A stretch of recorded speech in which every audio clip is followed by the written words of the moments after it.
Thank you. Our next presentation is Poseida Therapeutics, and I'd like to welcome Kristen Yarema, President and CEO, to the stage.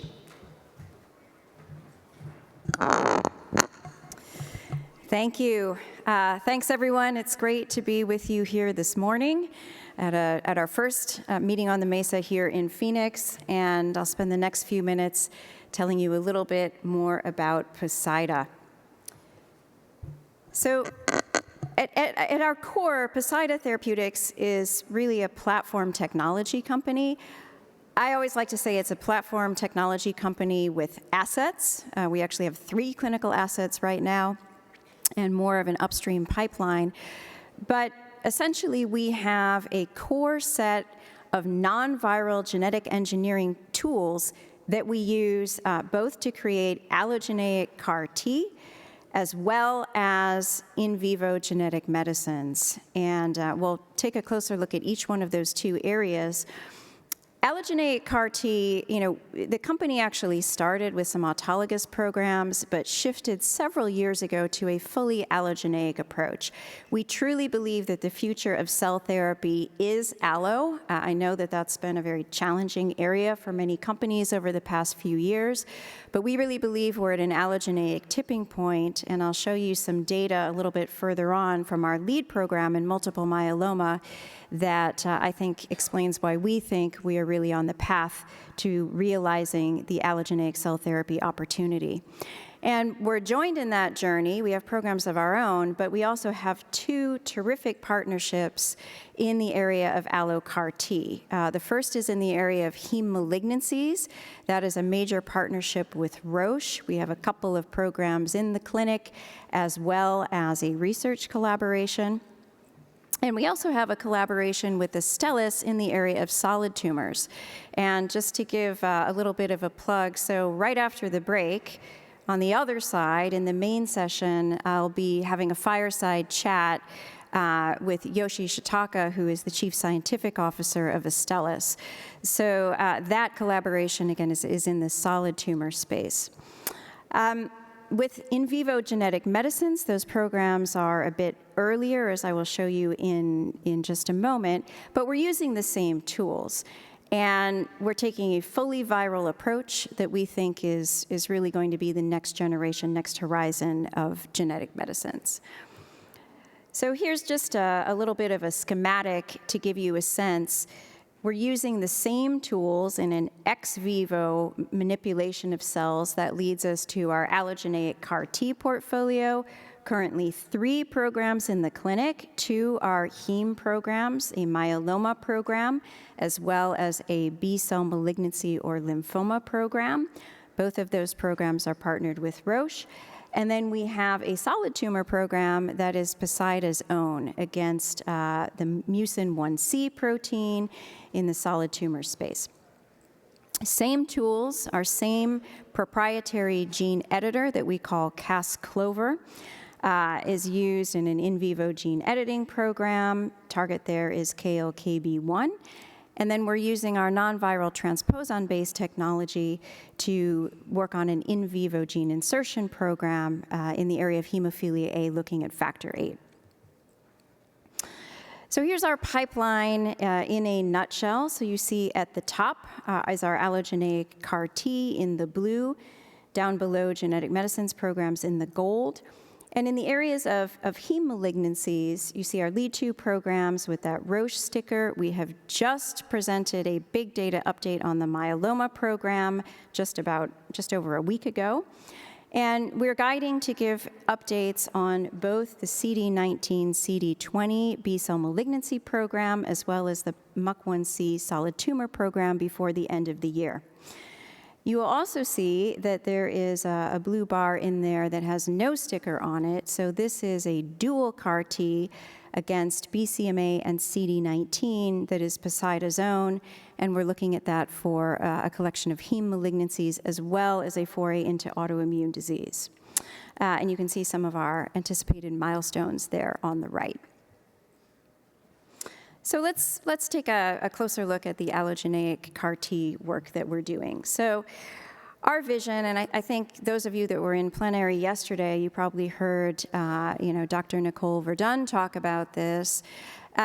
We want to democratize, small d, so whatever your politics, democratize the CAR T experience so that all patients with the opportunity to benefit from CAR T will really be able to do so. And at Poseida, we just don't think that is going to be achievable through autologous CAR T because of the difficulties in scaling, the lengthy wait times involved, the invasiveness of it all. So we have really selected an allogeneic approach. It's not just any allogeneic approach. So if there's one thing to remember about Poseida, I'd like you to understand that our unique technologies let us produce allogeneic CAR T cells that are very rich in T stem cell memory cells. So they're much more stem-like than other CAR T products you might be familiar with. And that's important because stemness has been correlated with depth and durability of response. And you can't generate that level of stemness or the T stem cell memory-rich product using viral technology, using a viral vector. So that's our special sauce, building in differentiation at the cellular level. And we're in the clinic with that. We have also advanced our manufacturing platform in lockstep to make sure that we are moving equally expeditiously on the CMC front. And we've already touched a little bit about our partnerships. All in all, we're taking a systems engineering approach where we're trying to think through every angle of what's required to deliver on the AlloCAR T opportunity to bring it from dream to reality. This is a quick look at our manufacturing facility. So for our AlloCAR T, we are not using CDMO. We have our own facility right on site in La Jolla, California. That's a picture of it. And you will see it is not very large. It is about 1/10 the facility size for comparable output of what you would need for autologous CAR T. And that translates through to lower labor costs. And we're getting up to 100 doses per batch from a single run, single manufacturer from our allogeneic CAR T. And we store that in inventory to be ready when the patient and physician decide it's the right time to treat with AlloCAR T. So let's talk a little bit about multiple myeloma. So many of you will be familiar with this relatively common and still uncurable blood cancer. This year, we estimate about 12,000 people just in the US are going to die of multiple myeloma. It's a large market, it always has been, and we do have a couple of autologous CAR T on the market which are meaningful, but access to them is limited, and safety concerns are still to be reckoned with as those products attempt to move into earlier line adoption. So we see a really significant need for a potent, safe, and accessible, novel, off-the-shelf allogeneic CAR T to really be used across lines of therapy and in different sites of care, not just in inpatient, but also in an outpatient setting and potentially in the community as well. So this is PBCMA Allo-1. We use our transposon to deliver the CAR in a non-viral fashion. We do a couple of edits. We take out the TCR, and we partially knock out beta-2 microglobulin. This program has recently moved into a phase 1B expansion phase in partnership with Roche, and we've been recognized with RMAT designation as well as orphan drug. So this is data that we presented just over a week ago at the International Myeloma Society in Rio, Brazil. And I'm focusing here on Arm C, which is the dosing regimen that we've selected to move forward with into the phase 1B. We are looking at the dose that we use, that this data is tied to, as well as an even higher cell dose. That's because the safety profile we see is very clean. We don't know that we'll need a higher cell dose, but we certainly have that flexibility. So this is live in phase 1B right now, and the entire presentation is available on our website. If you're interested in Poseida, I'd really encourage you to check it out. It also includes a half-hour-long fireside chat with two top leaders in myeloma who really give a great context to the implications of this data. So what did we see? Well, in a very, very heavily pretreated patient population, we saw a 91% response rate in the patients in this arm. We saw 100% response rate in patients who were BCMA naive, and in patients who had seen one or more prior BCMA-targeted agents and or a GPRC5D targeted agent, we saw an 86% response rate.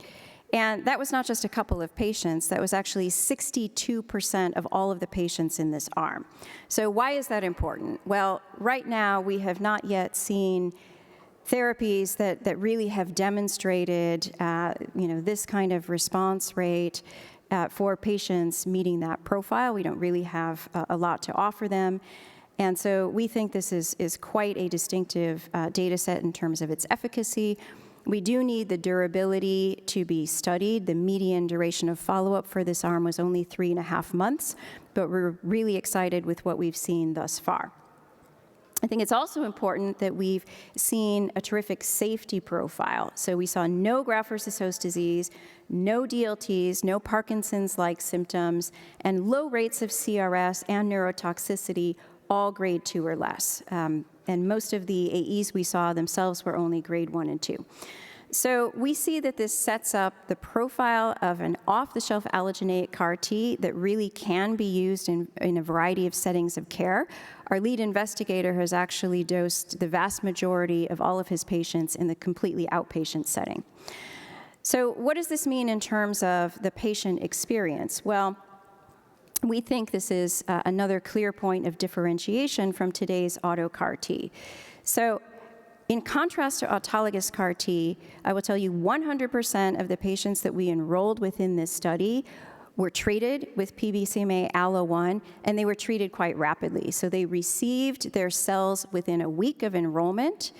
And for the earlier arms in this study, and we expect Arm C ultimately to look the same, the median time to response after infusion of those cells was only 16 days. So you're talking about from the decision to treat with allogeneic CAR T to a response in the clinic about 3.5 weeks, which is quite different from what we're seeing with autologous CAR T. So I'll move very quickly through this, and you can spend more time. Again, you can see these slides on our website. But we looked at this data in comparison to the published data, either from the journal articles or the package inserts from products that you're likely all familiar with, the auto CAR Ts, Abecma and Carvykti, the bispecific antibody, Tecvayli. And if you look at that data, corrected for an intent-to-treat patient population, considering all of the patients, you see that on a response rate basis, our data look incredibly competitive, and even more so when you remember that all of these studies treated only BCMA-naive patients. And we treated, again, in Arm C, 62% patients with a prior one of these therapies, and several received, a number of them received multiple. Same thing with the safety. So again, I'll cover this very quickly, but if you just look at the AEs, in comparison, and we did not do a head-to-head study. I need to really, make that clear. This is an indirect comparison based on published data. But what we're seeing, we believe, is quite a favorably differentiated product profile in terms of the safety. Very quickly, we're very excited about our upcoming dual allo CAR T building upon PBCMA Allo1. This carries 2 full-length CARs, one against BCMA, but also a CD19. That may be important as a next-generation kind of a myeloma therapy. Also could have applications in lymphoma and various autoimmune diseases. On the genetic medicine side, so these programs are earlier, but we have a similarly bold vision. We are really excited about our fully non-viral approach to genetic medicines, and we believe that putting together a system of the right tools and technologies is going to enable us to get there. So looking across the top of this slide, we use our same core technology suite, that is the non-viral transposon, our proprietary gene editor Cas-CLOVER, which we believe is 25-fold higher fidelity than Cas9, and our own proprietary lipids. We have our own lipid nanoparticle group and lipid chemists. So, those technologies are underpinned with additional work at how to really target the nucleic acids, not only to the right cells, but the right places within the cells. And that leads us to our 2 product candidates in gene editing, a hereditary angioedema program, and in hemophilia gene insertion program. So these are our upcoming milestones. On the left, we've very happy with our progress and the milestones we've chalked up to date. There are more ahead. Again, more clinical updates before the end of the year. And I'd just like to close by saying, the science and moving medicine forward is of great importance, but so are our people and so are patients. And we're very proud to have just been named one of Newsweek's top 200 most loved workplaces in the U.S. That's across businesses of all sizes and all sectors. And we're the only cell and gene company so recognized. Thank you very much.